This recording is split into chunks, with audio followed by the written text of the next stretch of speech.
뭐가 감사하셨습니까? 어떤 게 감사하셨나요? 여러분, 감사와 즐거움은 다릅니다. 내가 설 명절에 친척들 만나고 가족 만나기에 즐거운 것과 내가 감사는 다른 거라고요. 즐거운 것은 마치 우리가 목마를 때 물 한 잔 마시는 것 같습니다. 지나고 나면 또다시 그 즐거움은 사라져 버립니다. 근데 감사는 그렇지 않습니다. 내 마음속에 여운으로 남아 있습니다. 내 마음속에 그것이 기쁨으로 남아 있습니다. 기쁨과 즐거움이란 말을 우리는 희락이라고 합니다. 기쁨은 마음속에서 나오는 거고 즐거움은 우리의 삶 속에서 나타나는 겁니다. 사람들이 살아가면서 기쁨보다는 즐거움을 추구하는 인생들이 많습니다. 즐거움이 가져다 주는 것이 상당히 많거든요. 그래서 내 마음을 통제해서 누리는 기쁨보다 내 삶에서 얻어지는 즐거움을 추구하는 사람들이 많습니다. 저는 여러분들이 신앙생활 하기에 예수를 믿기에 감사하는 것이 아니라 예수를 만남으로 인해서 여러분이 감사를 알아갔으면 좋겠어요. 우리는 신앙생활하면 무조건 감사해야 된다고 생각해요. 그래서 억지 감사도 감사라고 생각합니다. 그렇지 않습니다. 진정 감사는 억지로 하는 것이 아니라 진심으로 하는 겁니다. 신앙생활하기에 마지못해서 남들 앞에서 웃는 가면 쓴 웃음이 아니라 마음에서 우러나오는 예수님을 만남으로 인해서 마음에서 우러나오는 감사를 여러분이 찾아가고 발견할 수 있어야 됩니다. 우리는 너무나 위선적인 인생을 살려고 합니다. 우리는 너무나 많은 가면을 쓰고 살려고 합니다. 오늘 시편 50편을 통해서 제가 여러분과 나누고 싶은 내용이 있습니다. 여러분은 설날 얼마나 많은 사람들에게 문자를 하셨습니까? 그리고 얼마나 많은 답장을 받으셨습니까? 여러분 설날 여러분 정말 소중한 사람들에게 감사하다는 문자 보내보셨습니까? 여러분 자녀들에게 네가 내 아들이 되어줘서 네가 내 딸이 되어줘서 감사하다고 말해본 적 있습니까? 여러분 설날 여러분 앉으셔서 예배를 드린 것보다 더 중요한 것이 여러분 가족을 위해서 축복해 보셨습니까? 여러분 설날 우리가 소중한 사람들에게 문안 인사하고 안부 인사하는 거, 새해 복 많이 받으라는 너무나 형식적이고 몸이 건조한 이런 말이 아니라 진심으로 감사로 말해본 대상이 있습니까? 시편 50편은 다윗 시대 성가 대장이었던 아삽이 지은 시입니다.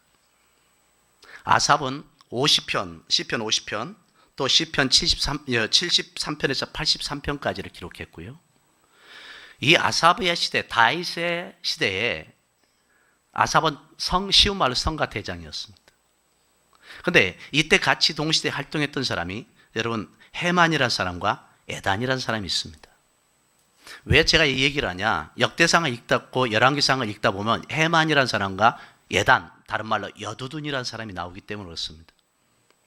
이들은 다윗 시대 때 삼총사입니다. 성가대를 지휘했고 성가대 앞에서 찬양을 인도했던 삼총사가 바로 이 아삽, 에단, 또한 이 헤만이라는 사람입니다. 고라 자손이고 자손인 사람도 있고 레이지파 사람들입니다. 헤만은 시편 88편을 기록했고 에단은 시편 89편을 썼습니다. 그러니까 모든 사람들이 어디서? 성전에서 봉사했던 사람들이 아삽, 에단, 헤만이라는 사람입니다. 어느 시대 때 활동했냐면 다윗 시대 때부터 활동을 했고 솔로몬이 성전을 건축하고 나서 솔로몬의 성전을 건축하고 솔로몬 성전에 여호와의 법궤를 언약궤를 이동할 때도 이 에단과 헤만은 활동했던 사람들입니다. 헤만이라는 사람은 여러분이 잘 아시는 사무엘의 손자입니다. 그래서 헤만이라는 사람을 여러분 좀 보셨으면 좋겠습니다. 에단이라는 사람은 인내한다는 뜻인데 여두둔이라는 의미도 가지고 있습니다. 이 사람은 음악적으로 상당히 탁월합니다. 다윗도 영향을 받았고 아삽도 영향을 받았던 사람입니다. 오늘 근데 그 중에서 아삽에 대해서 아삽이 쓴 시편 50편을 가지고 같이 나눠보려고 합니다. 1절에서 23절인데 우리는 이 시편 50편, 22절에서 3절을 보기 전에 우리가 아삽이 왜 이런 시를 썼을까에 대해서 고민해 봐야 됩니다. 도대체 아삽은 왜 이 시를 썼을까? 아삽이 어느 시대 사람이라고요? 다윗 시대입니다. 샬롬을 누렸던 다윗, 천하를 제패해서 진정한 안정을 가져왔다고 생각하는 다윗 시대에 누가 썼냐면 아삽이 어디서? 성전에서 누구를 보면서? 이스라엘 백성들을 보면서 썼던 글이 시편 50편입니다. 그러면 아삽 시대 이들이 어떤 마음으로 제사를 드리고 어떤 마음으로 예배를 드리기에 아삽이 이런 글을 썼을까요? 누구의? 다윗 시대에 가장 태평성들을 이룬다고 하는 이 다윗 시대에 하나님의 사람이고 하나님의 합한 사람이고 하나님의 친구라고 불렸던 다윗 시대에 도대체 이스라엘 백성들은 성전에 와서 어떤 예배를 드렸기에 어떤 예배자였기에 아삽이 이 글을 썼느냐는 겁니다. 당시에 참 놀라운 것은 여기 있습니다. 다윗은 하나님의 합한 사람이고 하나님의 친구이고 하나님께서 기뻐하는 사람이고 하나님이 즐겨 썼던 사람인데 그래서 그를 통해서 12지파를 통일하는 최초의 통일 국가를 만들었는데 이 시대의 백성들은 성전에 가서 전심과 진심을 다하는 예배자가 아니었던 겁니다. 형식적이고 외식적이고 위선적이고 가식적인 제사를 드렸던 겁니다. 그래서 아삽이 그런 형식적이고 외식적이고 위선적이고 가식적인 제사를 드리는 이스라엘 백성들을 보면서 의분을 가지고 쓴 게 바로 시편 50편입니다. 하나님의 백성이 하나님의 성전에서 어떻게 저렇게 형식적일까? 하나님의 백성이 하나님의 성전에서 어떻게 저렇게 외식적일까? 하나님의 백성이 하나님의 성전에서 어쩜 저렇게 이중적일까? 아삽은 그 안에 의분을 품고 성령의 감동을 받아서 기록한 시가 시편 50편입니다. 아삽은 하나님의 전에 거하면서 많은 사람들이 제사를 드리는 모습을 보았을 것입니다. 많은 이스라엘 백성들이 제물을 가지고 하나님께 나와서 제사를 드렸습니다. 제물을 가지고 하나님께 나와서 어떤 이는 어떤 양을 가지고 염소를 가지고 또 숫소를 가지고 비둘기를 가지고 또 모자란 사람은 다양한 제물들을 가지고 나와서 웃으면서 감사로 다 제물을 가지고 제사를 드린 것 같았습니다.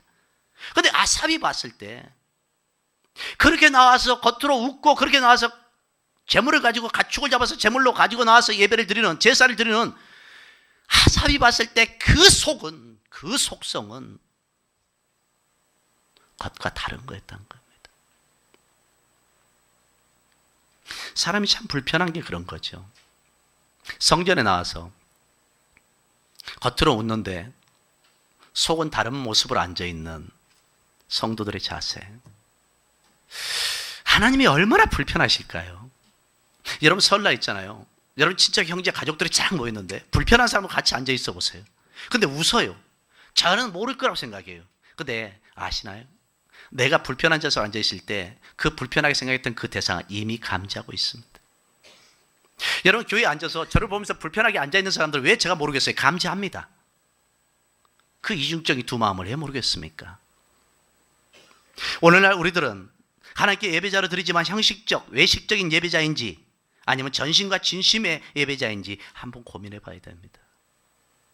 우리가 드리는 예물, 즉 헌금, 11절 드리고 감사 예물을 드리는 그 마음속에 우리는 어떤 마음으로 드리고 있는지도 우리가 생각해 봐야 됩니다. 왜? 아삽이 그것 때문에 마음이 아팠기 때문에 그렇습니다. 아삽은 이스라엘 백성들이 하나님께 나와서 성전에 나와서 그들이 제사를 드리는데 전심과 진심이 빠진 몸만 앉아있는 예배자들.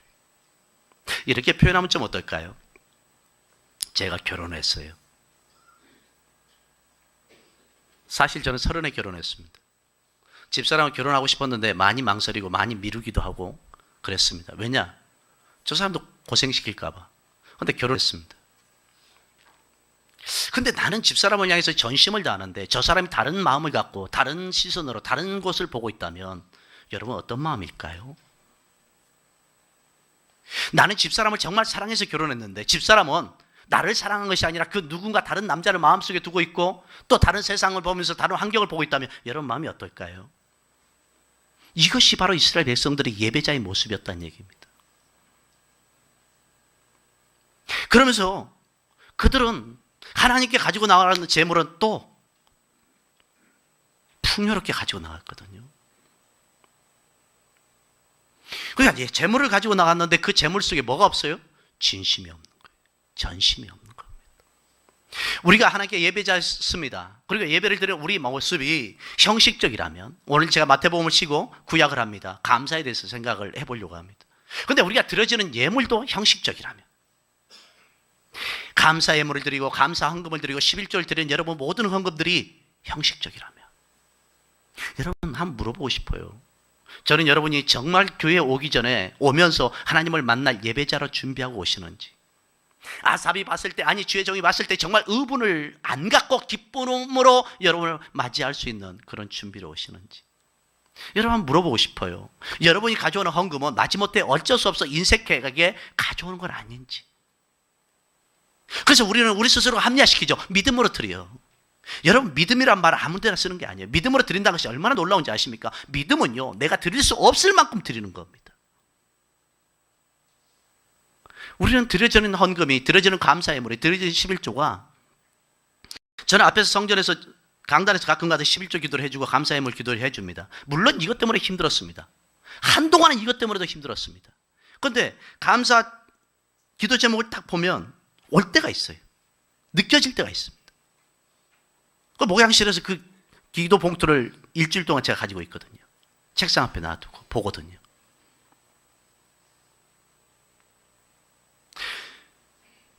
당시 다윗 시대에 하나님께 찬양과 경배를 드린 자의 입장에서 볼 때 이스라엘 백성들의 제사는 하나님께 상달되지 않는 그런 예배였던 겁니다.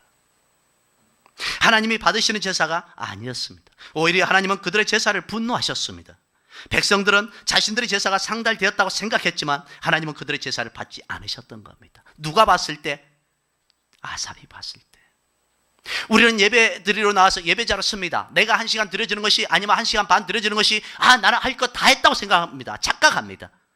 하지만 예배의 성패는 내가 할 것 다 했다고 착각하는 것이 아니라 하나님이 나의 예배를 어떻게 받으셨느냐에 따라서 예배 성패가 좌우되는 겁니다.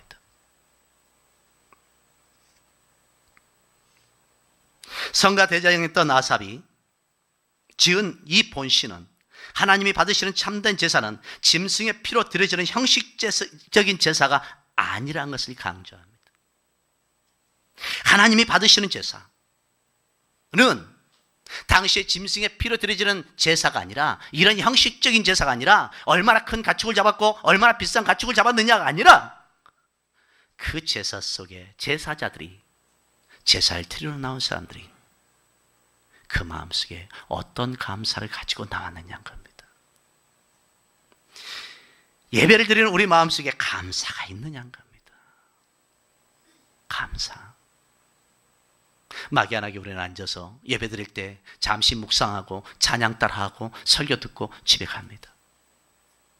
그게 아니고 이미 예배 드리러 나오면서부터 하나님께 나는 감사로 예배 드리기 위해서 가잖아요. 뭘 감사하는데? 뭘 감사하는 겁니까?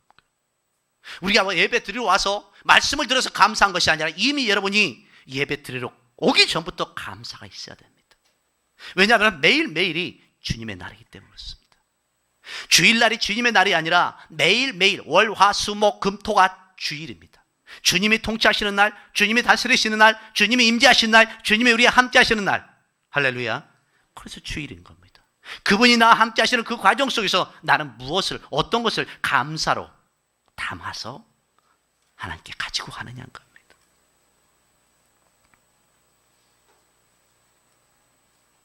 오늘 50편을 보면 좀 내용 분해를 해보겠습니다. 1절에서 6절은 서론격입니다. 온 백성의 제사를 받으시기에 합당하신 하나님의 영광과 그분의 우주적 통치권에 대해서 아삽은 말합니다. 하나님이 어떤 분이시냐? 모든 백성들을 통해서 제사 받으시기에, 예배 받으시기에 합당하신 분이다. 왜냐? 그분은 천지를 창조하신 만왕의 왕이시기 때문입니다.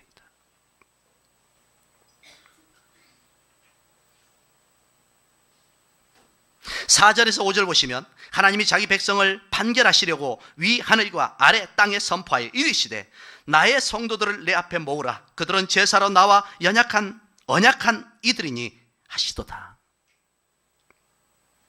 위 하늘과 아래 땅에 선포했다는 겁니다. 그러면서 뭐라고요? 나의 성도들을 내 앞에 모으라. 그들은 제사로 나와 언약한 이들이니라.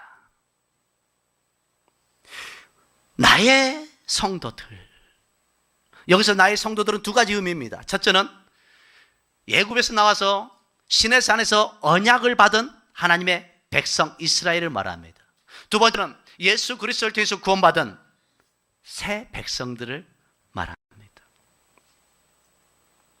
이들을 통해서 하나님께서 뭘 받으시기 원한다고요? 제사 받으시기 원하신다고요. 예배 받으시기 원하신다고요. 하나님께서 여러분을 향해서 뭐라고 말씀하냐? 나의 성도랍니다. 어느 때는 나의 자녀요, 어느 때는 나의 신부라고 말하는 하나님이 여기서는 나의 성도라고 표현하고 있습니다. 아사리. 왜 그럴까요? 성도는 거룩한 길을 가는 백성들 있잖아요. 하나님의 거룩한 길을 가는 백성들. 그럼 하나님의 거룩한 길을 가기 위해서는 하나님께서 원하시는 뭐가 돼야 돼요? 예배자가 돼야 되잖아요. 하나님의 거룩한 길을 가기 위해서는 하나님께서 원하시는 예배자로서 하나님과 먼저 소통이 되고, 그래서 그분을 만나서 그분 안에서 우리가 뭘 회복해야 돼요? 감사를 회복하는 거지. 감사를. 7절에서 15절 말씀에는 이런 말씀입니다. 참된 제사는 짐승의 피가 아닌 감사하는 마음으로 드리는 제사란 겁니다. 참된 제사는 뭐라고요? 짐승의 피로 드려지는 제사가 아니라 감사하는 마음으로 드려지는 제사다. 그렇게 감사로 드려지는 자에게 내가 축복할 것이다. 감사로 예배를 드린 자에게 내가 뭘 하겠다? 축복하겠다. 7절 보십시오. 내 백성아 들을지어다. 내가 말하리라. 이스라엘아 내가 네게 증언하리라. 나는 하나님 곧 네 하나님이로다. 그러면서 14절 15절에 뭐라고 말씀하시냐면은 감사로 하나님께 제사를 드리며 지존하신 이에게 네 서원을 갚으며 환난 날에 나를 부르라. 내가 너를 건지리니 네가 나를 영화롭게 하리라.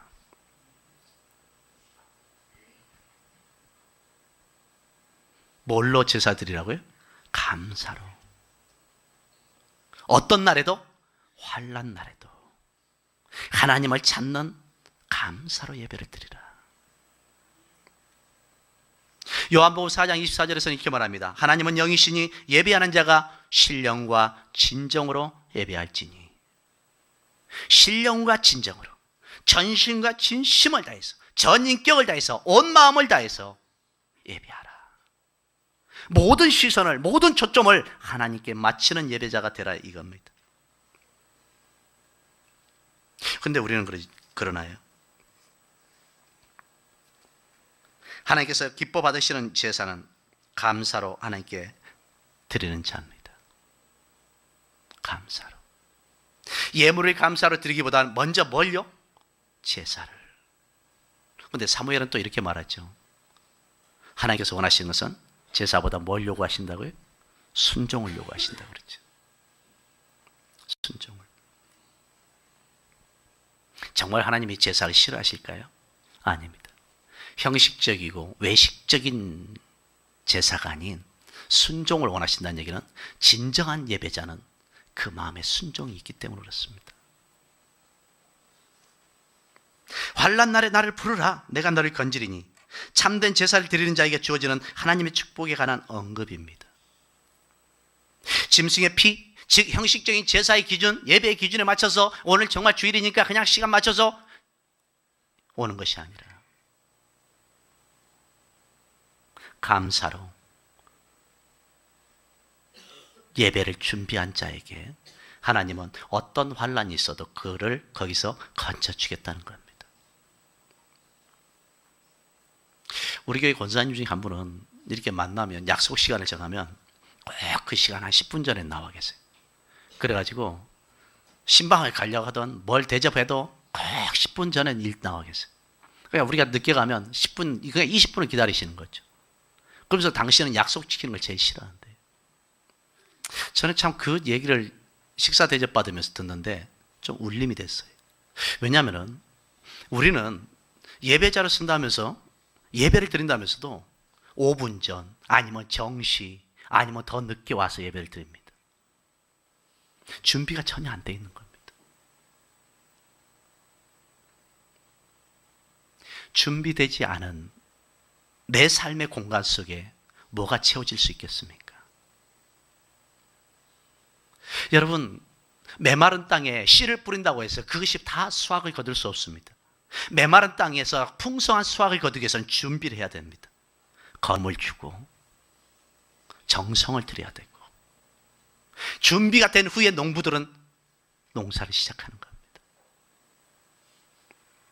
여러분은 준비가 되어 있나요? 우리는 환난을 당하고 크고 작은 많은 문제를 만나면서 하나님의 도움을 바라면서도 하나님을 원하시는 준비된 자로 그 자리에 있습니까? 우리는 너무나 게으릅니다. 네가 나를 영화롭게 한다는 얘기는 하나님이, 네가 나를 영화롭게 한다는 말씀은 하나님이 내가 하나님 앞에 감사로 드려지는 그 모습을 보면서 하나님이 그의 환난에서 건져주심으로 해서 그가 나의 기쁨이 됨으로 해서 그가 나의 기쁨이 된다는 의미에서 영광입니다. 16절에서 21절은 이스라엘 백성들은 이선과 형식적 예배를 드립니다. 하나님 앞에서 제약을 일삼는 생활을 하고 있음을 보여줍니다. 16절에서 21절까지 보십시오. 그 중에서 여러분 18절에서 21절 보십시오. 도둑을 본즉 연합하고, 여기서 도적은 누구냐면 행악하는 자들입니다. 행악하는 자들. 그들과 교제하며 동일한 제약을 일삼는 것을 말합니다. 여러분, 교회 안에서도 있잖아요. 잘못된 이들과 자꾸 한 통속이 돼서 자꾸 행악하는 말을 일삼는 무리들이 있잖아요. 바로 그 말이에요. 도둑들이 본즉 연합한다는 게. 교회 안에서 끼리끼리 어울려서 맨날 아주 여기저기 뭔가 좀 쑤실 때 찾고 문제 찾고 흔들어 보려고 하고 끼리끼리 어울려서 아주 한 통속이 되는 거, 한 통속이 되는 거예요. 두 번째, 간음한 자들과 동료가 되며, 여기서 육체적 정욕만을 말하는 것이 아니라 교회 안에서 신앙을 말하면서도 삶은 부패한 사람들, 이런 사람들이 간음하는 자들과 뭐 한다고요? 동료가 됐다는 얘기예요. 즉 부패한 삶 속에서 서로가 딱 한 통속이 되는 사람들, 거룩하고 정결함 속에서는 절대 하나가 되지 않으면서도 뭔가 부패함 속에서는 절대 한 통속이 돼갖고 아주 아삼삼이 되는 이런 이스라엘 백성들.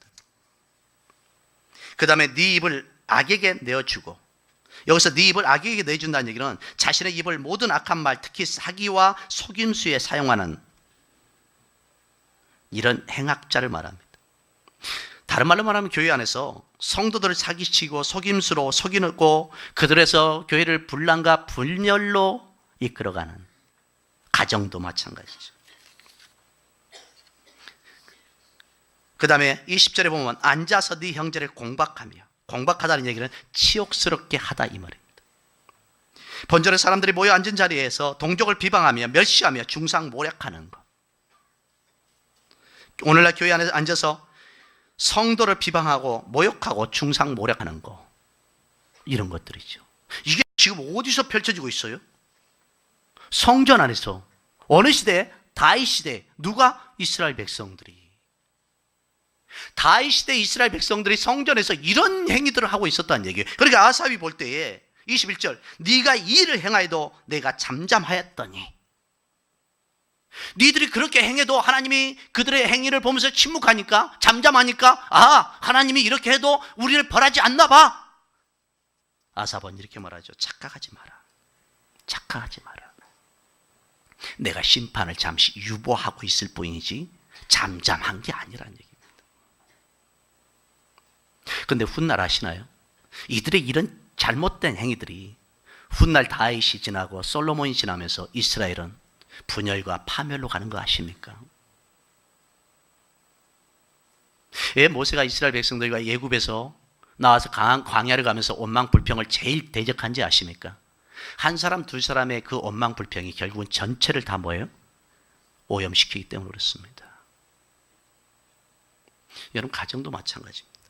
그런데 반대로 생각해 보세요. 한 사람이 가정에서 감사하고, 한 사람이 교회에서 감사하고, 한 사람이 여러분 한 통속 안에서 감사해 보세요. 감사하는 데는 불평할 수 없습니다.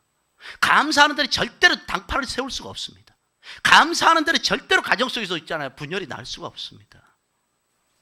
감사가 사라지면 그것은 지옥이 시작되는 겁니다. 22절, 23절 보시면 하나님 앞에 가증한 제사를 드리는 자들에 대한 엄중한 경고와 함께 하나님께 대한 참된 예배를 촉구하고 있음을 보여줍니다. 그래서 22절에 하나님을 잊어버린 너희여, 이제 이를 생각하라.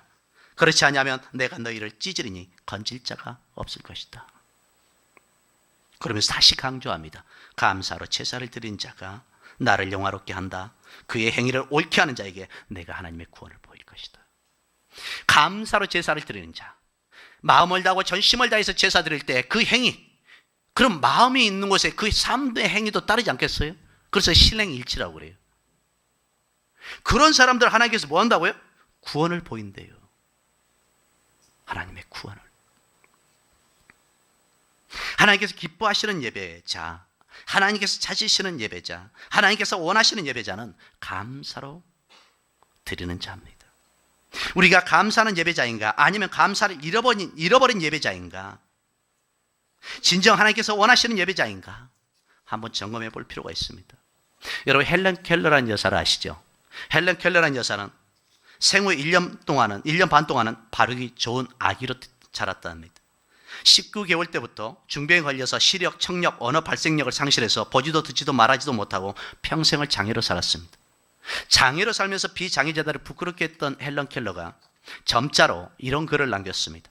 내가 단 한 번만 저 하늘의 무지개를 바라볼 수 있었으며, 내가 단 한 번만 떨어지는 저 낙엽의 아름다운 모습을 바라볼 수 있었으며, 내가 단 한 번만 저 깊은 산속에서 졸졸 흘리는 시냇물 소리를 들을 수 있었으며, 내가 단 한 번만 저 아름다운 가르침과 자상한 친절을 베풀어 주시는 우리 선생님 설리반 선생의 아름다운 미소를 바라볼 수만 있었으며, 내가 단 한 번만 저 오케스트라에 연주하는 장엄한 그 음악 소리를 들을 수 있었으며, 내가 단 한 번만 나에게 그 귀한 감동을 주시는 필립스 목사님의 설교를 들을 수만 있었으며, 내가 한 번만 그 말씀으로 내 삶을 바꿔놓았던 그 감동스러운 성경 말씀의 내용을 직접 내 눈으로 보고 읽을 수만 있었으며, 내가 한 번만 지는 해의 그 아름다운 석양의 노을을 직접 내 눈으로 바라볼 수만 있었으면 더 이상 소원이 없겠다.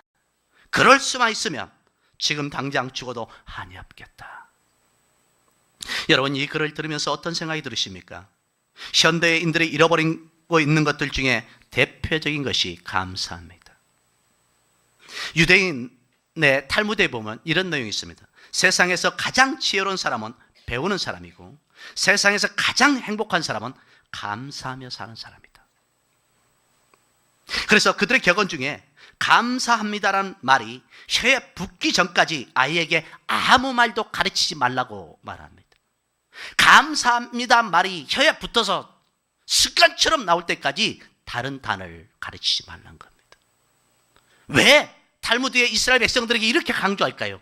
감사만이 형통의 문을 여는 열쇠이고, 감사만이 우리의 삶의 기적의 문을 여는 열쇠이고, 감사만이 우리 현실을 바꿀 수 있는, 역전시킬 수 있는 열쇠이기 때문에 그렇습니다. 감사를 잃어버리면 우리는 모든 것을 잃어버립니다. 인생을 성공하는 비결이 무엇입니까? 한마디로 감사합니다. 토마스 제이 네플이라는 사람은 최고의 경영자들 관해서 연구한 책이 있습니다. 그가 성공한 사람들을 보니까 인류 대학을 나온 사람만이 아니더라 이겁니다. 머리가 좋아서 성공만 한 것이 아니더라 이겁니다. 그 마음속에 감사로 꽉 찬 사람이 성공하더라 이겁니다. 왜 그럴까요? 머리가 좋아서 인류대학 나온 사람들도 성공하지만 그 머릿속에 감사가 꽉 찬 사람은 성공하더라 이겁니다. 왜 그럽니까? 모든 사물과 모든 환경과 모든 여건을 긍정적으로 보기 때문에 성공하는 겁니다. 감사하는 사람들 보면 마인드가 긍정적이에요. 불평하는 사람들 보면 속이 그냥 꽉 쓰레기가 찼어요. 남 흉보기 좋아하고 남 비난하기 좋아하는 사람 보세요. 심보에 그냥 더러운 게 가득 찼어요. 여러분, 설 명절에 세배 받으면서 덕담했을 거예요. 올해는 시집가라, 장가가라, 좋은 일 성공해라, 출세해라, 뭐 승진해라, 직장 들어가라, 많은 덕담했을 겁니다. 물어봅시다. 나 진짜 물어보고 싶어요. 내가 그래서 아까 서론 부분에 우리 애들 얘기했잖아요. 여러분, 전심을 하셨어요? 진심을 하셨어요? 마음을 다해서 했어요? 입에서 나오는 립 서비스 한 거 아닙니까? 여러분, 우리 스스로가 언제부턴가 아삽시대 이스라엘 백성들처럼 형식적인, 예식적인 내 자식들 앞에서, 내 아내와 내 남편 앞에서 이런 부끄러운 삶을 고백을 하고 있지는 않습니까? 그러면서 잘 안 되면 하나님 원망하고, 잘 안 되면 남 탓하고, 내가 감사로 축복하지 않았는데, 내가 감사로 그를 격려하지 않았는데, 감사가 없는 말과 감사가 없는 행동과 감사가 없는 마음으로 내 자식에게 복을 빌어놓고 안 된다고. 감사하십시오. 많은 사람들이 행복을 찾습니다. 아시나요? 행복은요, 요건과 조건 속에 있는 것이 아니라 행복은 감사에 있습니다. 오늘 여기에 참석한 우리들도 무엇으로 예배 드리기를 원하십니까? 혹시 여러분 하나님을 잊어버리는 감사, 하나님을 잊어버린 자는 감사를 잃어버린 자입니다. 22절, 23절 보십시오. 22절에 하나님을 잊어버린 너희요. 23절 보십시오. 감사의 제사를 드리는 자가. 하나님을 잊어버린 자는 뭘 잊어버렸냐? 감사로 예배 드리는 것을 잊어버린 겁니다. 우리는 인생을 살면서요, 두 가지 감사가 있습니다. 하나는 장미 감사가 있고요, 하나는 가시 감사가 있습니다. 장미 감사는 당연한 것을 가지고 하는 감사입니다. 근데 가시 감사는 뭐냐면 장미꽃 밑에 붙어 있는 가시를 보면서 감사하는 거예요. 이 말이 무슨 얘기인지 아십니까? 내가 잘 되고 형통하고 당연하게 잘 풀린 것을 보면서 감사하는 것이 아니라, 가시라는 것은 내가 고난 중에도, 환난 중에도, 어려움 중에도, 시련 중에도, 고통 중에도, 아멘 할 때까지, 절망 중에도 하는 게 감사합니다. 여러분, 가시 감사, 여러분은 장미 감사를 많이 하십니까? 가시 감사를 많이 하십니까? 우리는 가시 감사를 하지 않습니다. 진정한 감사의 시작은 가시 감사입니다. 한번 물어볼까요? 장미꽃이 먼저 필까요? 가시가 먼저 나올까요? 가시가 먼저 나옵니다. 우리가 에덴 동산에 살았다면 장미꽃을 보면서 감사할 겁니다. 하지만 우리는 아담이 범죄함으로 인해서 이제는 우리의 죄악과 죄성이 세상이란 공간에 있기 때문에 우리는 가시의 터널을 통과하지 않으면 안 됩니다. 그래야 장미꽃을 볼 수가 있습니다. 우리의 삶을 살펴보면 실로 감사할 것이 투성입니다. 하나님이 자녀 삼으신 것도 감사, 나에게 생명 주신 것도 감사, 나로 하여금 교회에서 신앙생활을 하게 하신 것도 감사, 나를 지금까지 인도하신 것도 감사, 나를 지키시고 보호하신 것도 감사. 아멘 안 한 거 여러분 감사가 없어서 그런 걸 내가 뭐라고 하겠어요. 나에게 필요한 것을 공급해 주신 것 감사, 매일매일 내 삶을 열어주신 것 감사, 나의 소중한 가족에게 있음에 감사, 나의 두 눈, 두 팔, 두 다리 이 정도 건강함에 감사. 모든 것들이 감사할 이유 아닐까요? 감사를 잃어버리면 불평과 원망을 찾아옵니다. 이스라엘 백성들이 감사를 잊어버리는 그 순간에 불평과 원망이 들어왔습니다. 하나님을 기쁘시게 해드리는 성도가 되기를 원하십니까? 감사를 회복하십시오. 23절 보시면 두 번째, 진정한 믿음은 감사로 예배하는 사람들입니다. 감사로 제사를 드리는 자가 나를 영화롭게 한다. 감사로 제사를 드리는 자가 나를 영화롭게 한다는 뭐죠? 나에게 영광을 돌린다 이거예요. 영광은 다른 말로 뭐냐? 기쁨과 즐거움을 가져다 준다 이 말입니다. 뭐가요? 감사가. 여러분, 제가 이것은 짧게 비유로 설명할게요. 여러분 자녀들 중에서 너무 가시 같은 인생의 터널을 지나는 자식이 있다고 쳐보세요. 근데 집에 와서 아무 말을 안 해요. 나는 엄마는 다 알고 있는데, 아빠는 다 알고 있는데, 그가 얼마나 가시 터널 같은 환경의 삶을 사는지 부모는 알고 있는데 집에 오면 아무 말 안 해요. 얘야 무슨 일 없니? 아유 어머니 걱정하지 마세요. 별일 없습니다. 별일 없습니다. 그래서 그렇게 들어와서 밥 먹고 자기 방에 들어가서 힘겹게 자는 그 뒷모습을 볼 때 부모는 어떤 마음이 들까요? 아무 말 없이 견뎌지고 이겨주는 그 모습을 보면서 여러분 감사하잖아요. 그런데 세월이 지났어요. 그런 아들이 어느 인생의 정점에서 그래도 삶에 의미 있고 가치 있게 보람 있게 성공했다고 쳐보세요. 그럼 여러분 어떤 마음이 들까요? 기쁨과 즐거움이 벅차오를 겁니다. 그렇게 힘들더니, 그렇게 가시터널 지날 때는 말 없더니 저렇게 잘된 그 자식을 보면서 부모는 기쁨과 즐거움을 누릴 겁니다. 그래서 손을 잡고 자식을 보면서 그럴 겁니다. 아들아, 나 그때 알고 있었어. 고마워, 고마워. 말해주지 않아도 고마워, 고마워. 이렇게 잘 커서 고마워, 고마워. 이게 하나님의 영광이에요. 하나님 우리를 보면서 그렇게 하는 게 영광이라고요. 여러분, 그런 신자 되십시오. 감사로 드리는 예배자가 되시기를 소망합니다. 그런즉 너희가 먹든지 마시든지 무엇을 하든지 다 하나님의 영광을 위해서 살라고 사도 바울은 고린도전서 10장 31절에 말씀합니다. 우리가 어떻게 하나님을 영화롭게 할 수 있을까요? 감사로 제사를 드리는 겁니다. 다른 말로 뭐예요? 감사하십시오. 좀 감사를 입에 달고 사십시오.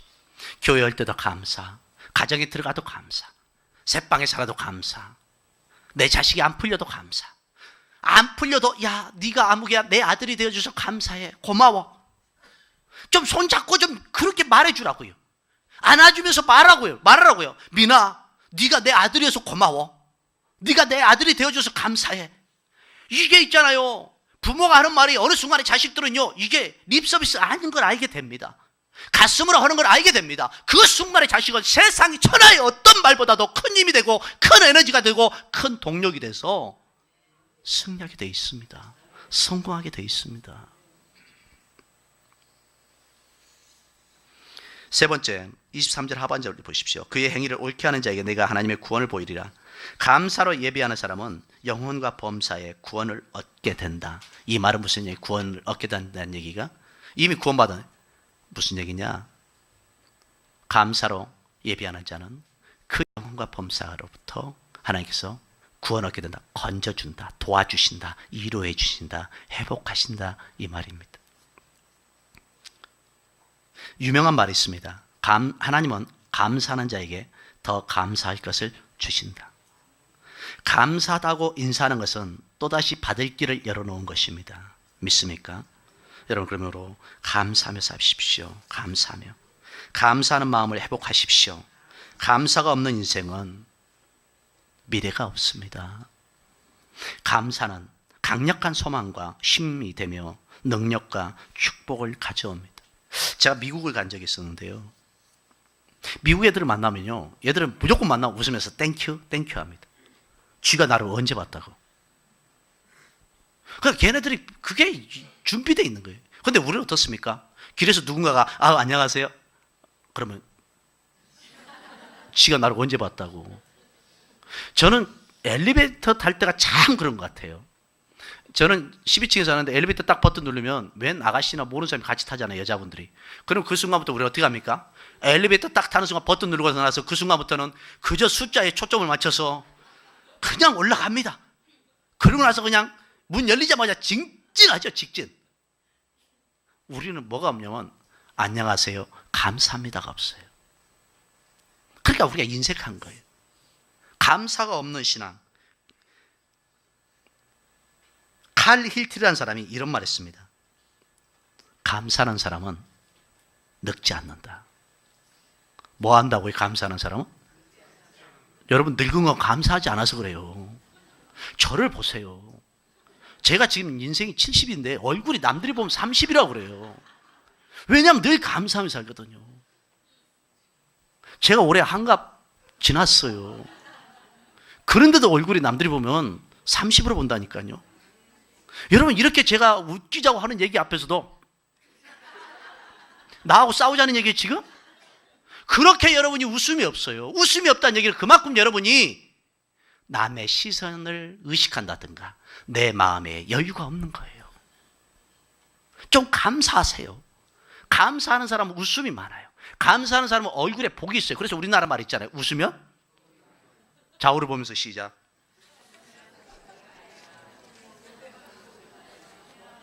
한 번 더 인사합시다. 나를 보세요. 내가 인생이 100살인데 남들이 볼 때는 30으로 봐요. 거짓말하지 말고 우리 감사하며 삽시다. 잃어버린 감사를 회복합시다. 이번 설날 맞이해서 신앙 앞에 감사하시고 가정 앞에 감사하시고 주어진 환경에 감사하시고 주어진 여건에 감사하시고 감사하십시오. 감사는 기적을 엽니다. 좋으신 하나님, 감사하게 하소서.